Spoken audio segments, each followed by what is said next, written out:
This video is about Doolittle decomposition of a matrix. Using Doolittle method, it is possible to factor a square matrix into a lower triangular matrix and an upper triangular matrix. Having the LU factors of a matrix is equivalent of having its inverse as far as ease in determining the solution of set of simultaneous equations. Consider the following matrix equation: AX is equals to B. If the factor of A matrix are known, then we can divide it into A is equal to LU, where L is lower matrix and U is upper triangular matrix, written in this format. Notice that lower triangular matrix has 1 in its diagonal and upper triangular matrix has only the common matrix element. This is the format of Doolittle method.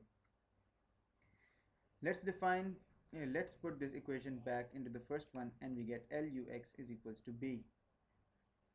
Defining the new Y matrix as upper matrix multiplied by the unknown X matrix, we have this equation: Y is equal to U multiplied by X.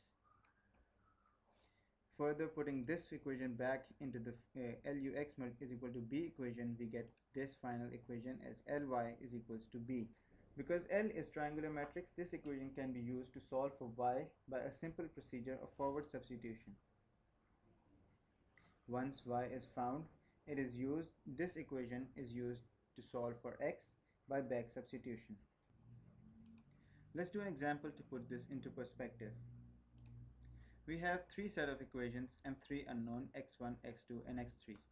We have to find these in order to solve this set of simultaneous equations. First of all, let's put this into this format: AX is equals to B. Notice we have all the coefficients of unknowns x1, x2 and x3 in A matrix, while X matrix contains unknown and B matrix contains the answer to the equations. First of all, let's form an upper and lower triangular matrices. These are general matrices and this is the A matrix. The L and U matrices are equals to. To solve for the unknowns here, the lower matrix components and the upper matrix components, we form equations from multiplying this row by this column and equating it to the first element. Here we have equations.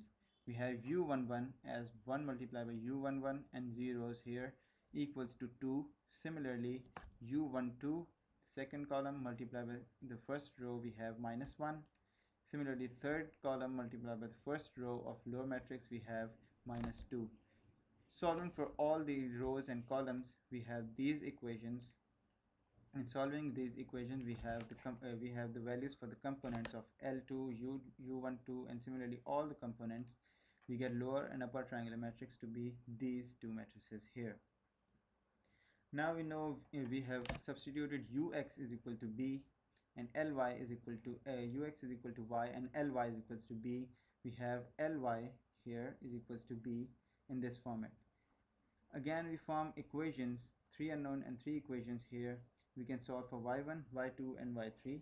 From this it is clear that y1 is equal to minus 1 from the first row and first column here, and y2 equals these equations and y3 equals these equations. Therefore we have the new ux is equal to y. Here upper matrix, this is X matrix and this is Y matrix. Solving this, we have x3 value, x2 value and x1 value, from which we found the X matrix, which was our first objective. Thus we have solved our set of equations for two simple matrix multiplication. For such a small problem, the saving over conventional Gauss elimination may not appear great. However, for large problems, it is.